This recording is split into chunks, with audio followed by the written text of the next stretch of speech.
Alright, I wanted to do a follow-up video a little bit closer. The last video I did showing these Monolit connectors was kind of far out, so I noticed on the video when I watched it afterwards that it's kind of a good general overview of how the repair works with this type of connector, but it's not up close enough. So let's try one that's a little bit closer up, and I will try and get the soldering effect detailed in for you as well. Alright. Let's get set up and let's do it. Alright, let's try the second one now and see if we can get a better visual on that detailed repair.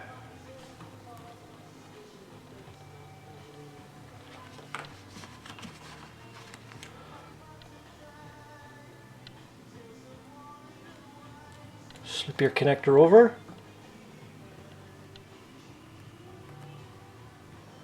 Mesh the copper together. Give it a little bit of a twist to keep any stray fibers all in place.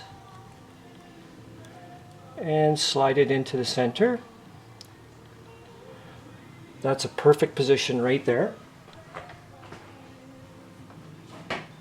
And now we get the heat gun on it.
There we go.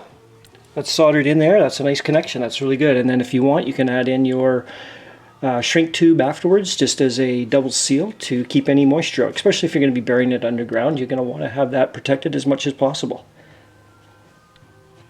Don't be afraid to use these connectors. I think they look really great, guys, and they're making a really good watertight connection. As always, anytime that I put something into the field into service, I test it prior to burying it or prior to using it to make sure that continuity is proper, that everything is working as it should be. Thanks for watching, guys. Catch you on the next one.